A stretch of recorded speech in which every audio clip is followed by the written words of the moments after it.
누군가는 사랑을 고백했고 누군가는 그 사랑을 이용했습니다. 그리고 또 한 사람은 그 사이에서 자신의 몸을 내줘야 하는 선택 앞에 섰습니다. 한 통의 전화는 끝내 연결되지 않았고 하나의 서류엔 이미 이름이 적혀 있었습니다. 누군가는 자식을 살리기 위해 무릎을 꿇었고 또 누군가는 그 손을 막기 위해 뛰어들었습니다. 사랑이란 이름으로 벌어진 이 거래, 그 끝은 구원일까요? 아니면 파멸일까요? 갈수록 깊어지는 감정과 비밀, 그리고 멈출 수 없는 선택의 이야기. 드라마 화려한 날들, 지금부터 방송 이후의 뒷이야기를 시작하겠습니다. 끝까지 시청해주시고 구독과 좋아요 부탁드립니다. 비가 그치고 난 새벽, 이지혁은 한참 동안 창가에 서 있었습니다.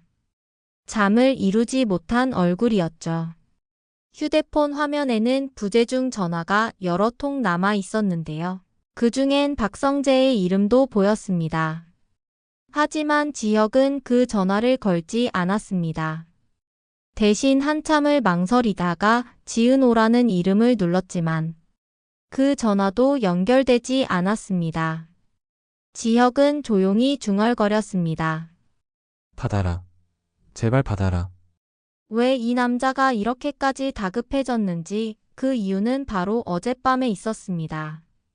어젯밤엔 비가 쏟아지는 골목길에서 세 사람이 마주하게 되었는데요. 지혁, 은호 그리고 박성재였습니다. 이 만남은 우연이 아니었습니다.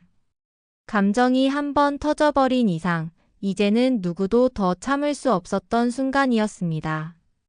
그동안 박성재는 지은호를 오래 좋아해왔습니다. 하지만 그는 자기 감정을 함부로 요구하지 않았습니다. 대놓고 나랑 만나자라고 말하거나 붙잡는 사람이 아니었고 늘 조용하게 괜찮으십니까? 은호 후배라며 챙겨주는 위치에 머물러 있었습니다. 자신을 앞세우지 않고 상대를 먼저 생각하는 방식이었죠. 그리고 그는 그게 옳은 사랑이라고 믿었습니다. 내가 원하는 걸 말하는 대신 그 사람이 무너지지 않게 옆에 있어주는 것. 그게 사랑이라고 생각했습니다. 그날 밤 비 오는 골목에서 성재는 처음으로 솔직해졌습니다. 왜냐하면 그가 지켜보던 선을 누군가가 너무 쉽게 넘어버렸기 때문입니다.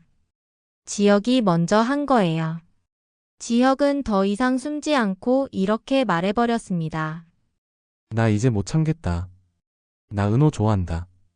심지어 그 고백은 조용히 하는 말이 아니라 성재 앞에서 은호 앞에서 그대로 드러낸 고백이었습니다. 그 말을 들은 순간 성재는 멈췄습니다. 왜냐하면 그건 자신이 수년 동안 입안에서만 굴리고 절대 꺼내지 못했던 말이었기 때문입니다. 그는 늘 기다렸습니다. 은호 후배가 상처 덜 받는 날, 마음이 조금이라도 덜 흔들리는 날. 그날이 오면 자신도 언젠가는 말할 수 있겠지 그렇게 믿고 있었습니다. 그래서 고백을 밀었고 감정을 밀었고 본인 마음도 밀었습니다. 그런데 지혁은 그걸 한순간에 해버린 겁니다. 나는 너 좋아해. 난 못 참겠어. 딱 그 말 한 방으로 성재가 수년 동안 눌러온 선이 아무 의미도 없어져 버린 거예요. 그래서 박성재는 비를 맞으면서 결국 이렇게 쏟아냈습니다. 저는 그동안 기다렸습니다. 은호 후배 마음이 괜찮아질 때까지 제가 말 안 하면서 기다렸습니다. 지켜만 봤습니다. 아무것도 요구하지도 않고요. 근데 두 분은 그냥 제 앞에서 마음 가지고 가버리시네요. 저 없이 둘이서 이미 서로를 정해버리시네요.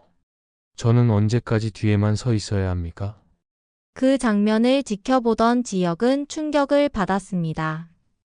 자신이 고백한 게 단순히 사랑한다 해서 끝나는 게 아니라 그 고백 하나로 수년된 친구를 다치게 만들었다는 걸 깨달았기 때문이죠.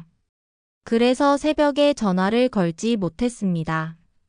연락하고 싶어도 미안해서 동시에 미안하다고만 말할 수 없는 상황이 돼버린 겁니다.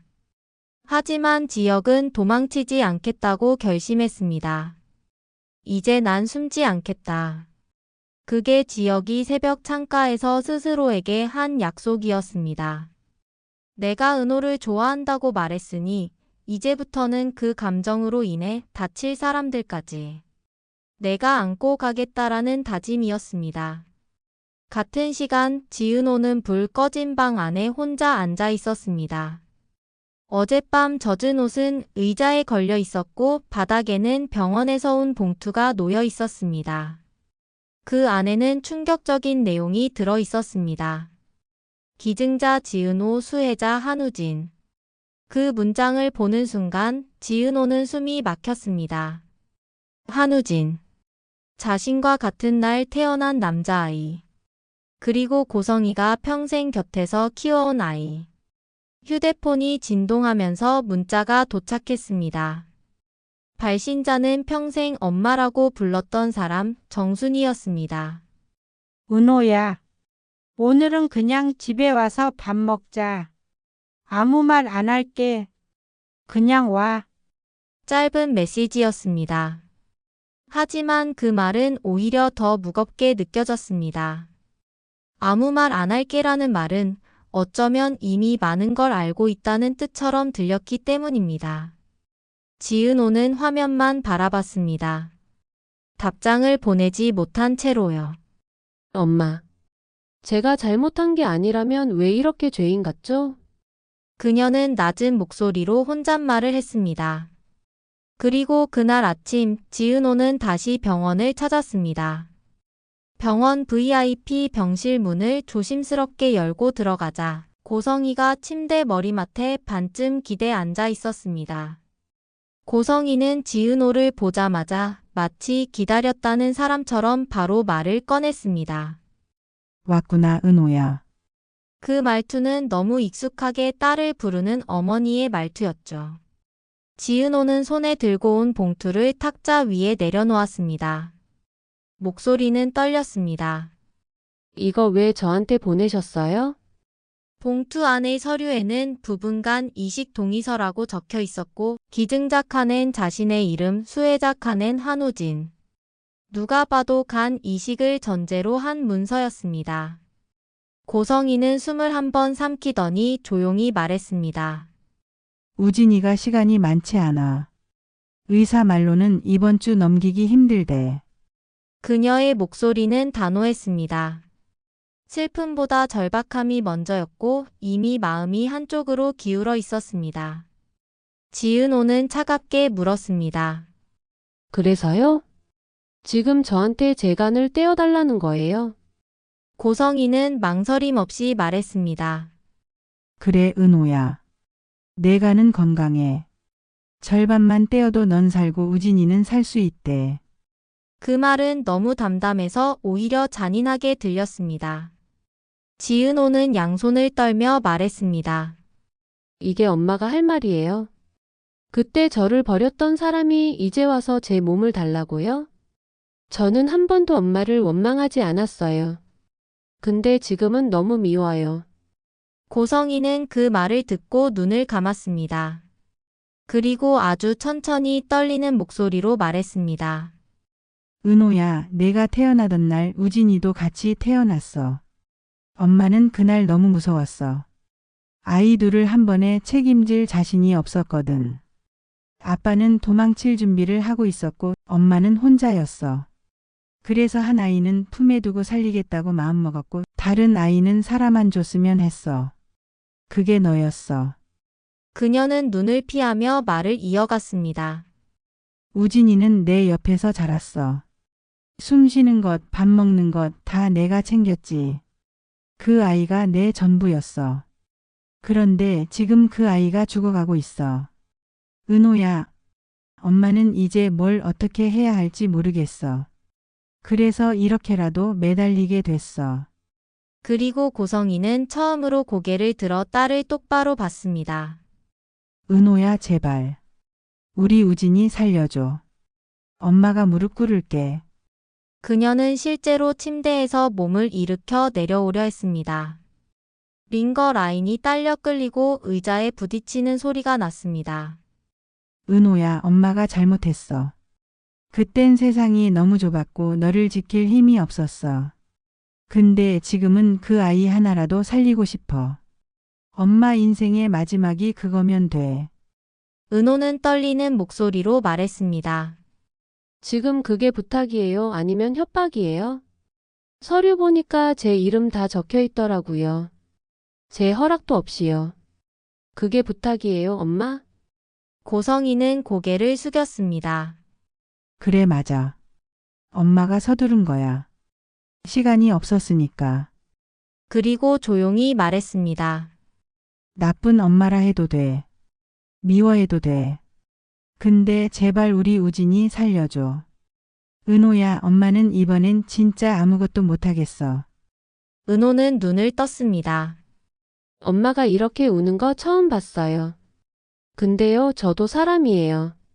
저도 버려졌을 때 죽고 싶었어요.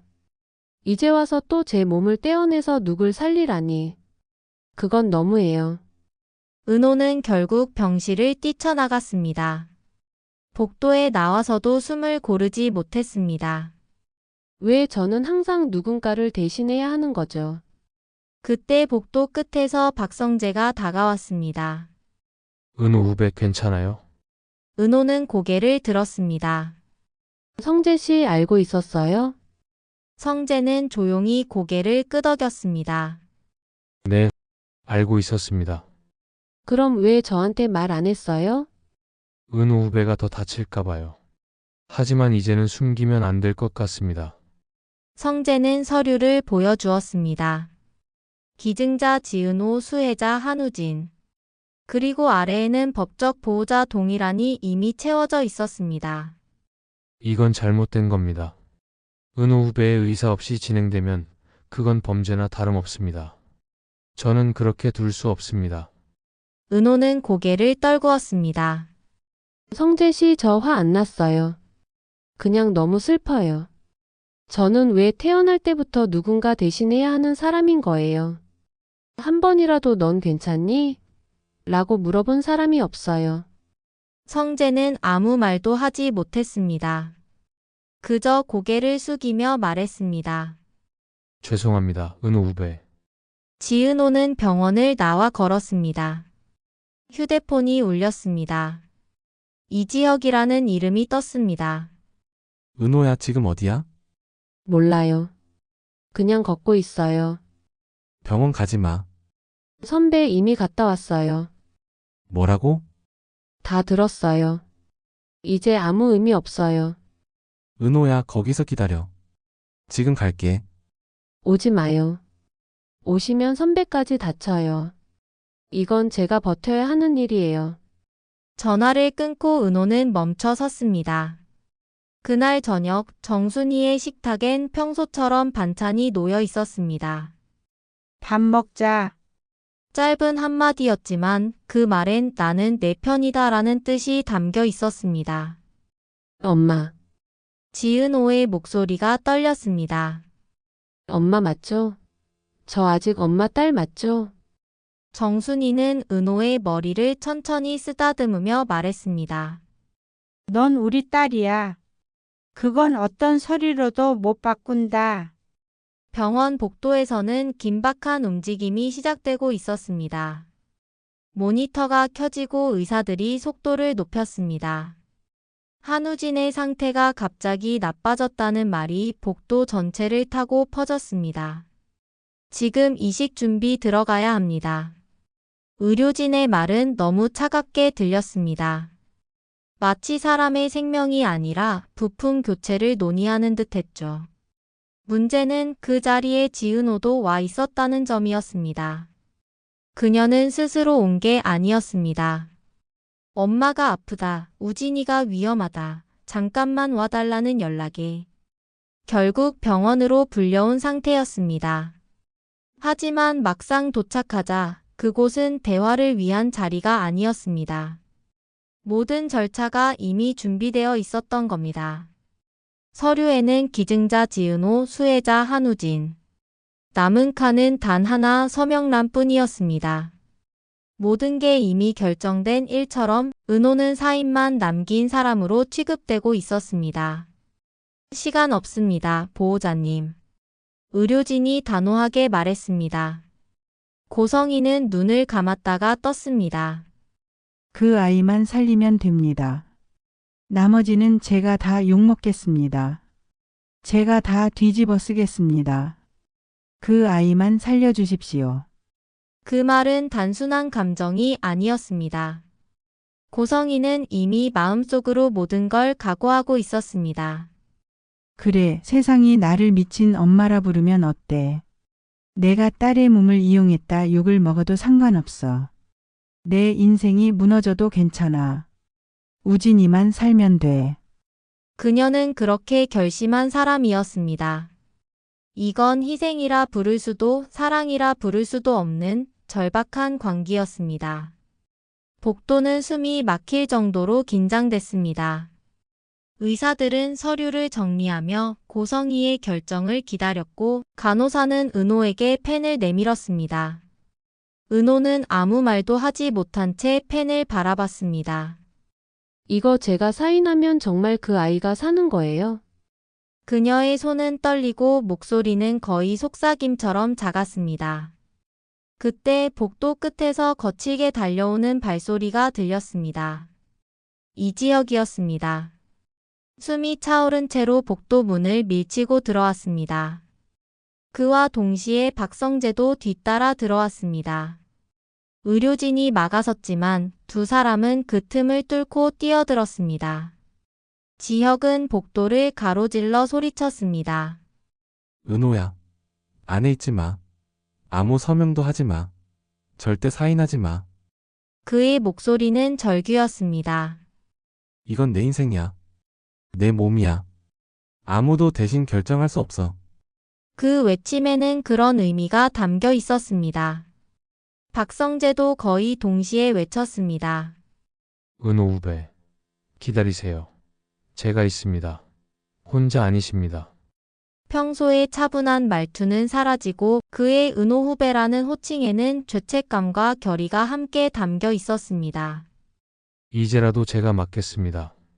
절대 이대로 두지 않겠습니다. 하지만 그 순간 의료진의 목소리가 들렸습니다. 수술실 준비 완료됐습니다. 그리고 이어진 소리 철컥. 수술실 문이 닫혔습니다. 그 문이 닫히는 순간 복도 전체의 공기가 멈췄습니다. 빛이 꺼지듯 조명이 어둑해지고 모두가 한마디도 하지 못한 채 그 문만 바라봤습니다. 은호야, 제발. 우리 우진이 살려줘. 엄마가 무릎 꿇을게. 그런데 그 부탁은 정말 부탁이었을까요? 아니면 또 다른 비극의 시작이었을까요?